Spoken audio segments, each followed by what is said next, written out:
Amalan atau wiridan untuk mendatangkan rezeki pernah diajarkan oleh Sunan Gunung Jati kepada para muridnya atau santrinya.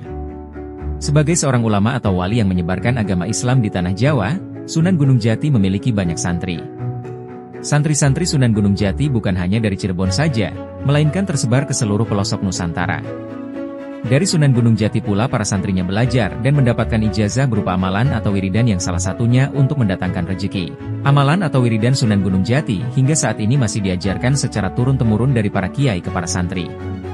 Amalan atau wiridan ini dinamai doa Kanjeng Sunan Gunung Jati. Amalan ini dipercaya bisa membuka pintu rezeki dan menarik para pelanggan bagi yang dagang. Adapun maksud dari doa, ini adalah berpegangan kita pada suatu amaliyah, dengan mengatasnamakan atau wasilah Kanjeng Syekh Sunan Gunung Jati. Doa ini disebut sebagai doa kalamah atau doanya orang kecil atau orang awam yang memohon lewat nama agung para waliullah. Dilansir Akurat Jakarta dari e-book Wirid Sunan Gunung Jati terlengkap, yang menuliskan amalan atau wiridan yang dilakukan Sunan Gunung Jati. Amalan atau wiridan untuk mendatangkan rezeki pernah diajarkan oleh Sunan Gunung Jati kepada para muridnya atau santrinya. Sebagai seorang ulama atau wali yang menyebarkan agama Islam di tanah Jawa, Sunan Gunung Jati memiliki banyak santri. Santri-santri Sunan Gunung Jati bukan hanya dari Cirebon saja, melainkan tersebar ke seluruh pelosok Nusantara. Dari Sunan Gunung Jati pula para santrinya belajar dan mendapatkan ijazah berupa amalan atau wiridan yang salah satunya untuk mendatangkan rezeki.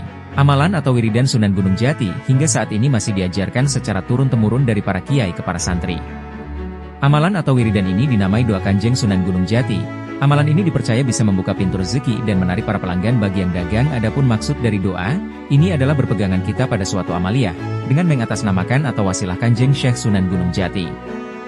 Doa ini disebut sebagai doa kalamah atau doanya orang kecil atau orang awam yang memohon lewat nama agung para waliullah.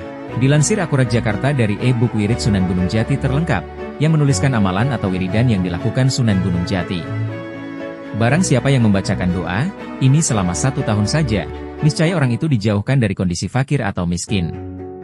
Amalan ini juga merupakan bagian dari janji Sunan Gunung Jati, yang apabila mengamalkannya maka akan dapat membuka pintu rizki dari langit.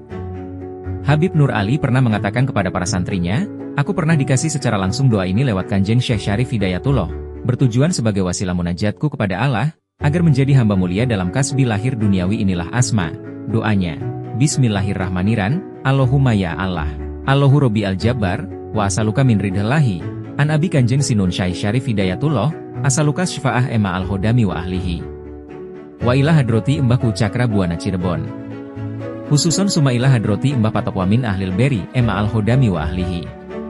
Wa ila hadroti Buyut Naga Braja Gunung Semar Wamin Ahli Turab. Asaluka syafa'ah wa salamah wal barokah wal ijabah asya'ah wakshiful hijab. Ya Goniu, Agnini biginaka aman siwaka wabijudika wafadlik. Itulah wiridan yang diajarkan Sunan Gunung Jati yang diajarkan kepada para muridnya untuk dengan tawasul terlebih dahulu kepada Sunan Gunung Jati. Dengan mengamalkan doa ini, rizki kita akan berlimpah dan segala maksud dan hajat kita akan segera terkabul. Bagi pedagang maka dagangannya akan laris apabila kita mengamalkan doa ini secara terus-menerus dengan mewiridkan doa ini sebelum tidur sebanyak 7 kali. Dan doa ini pula akan membuat kita sebagai bagian ahli derajat duniawi dan ahli sedekah.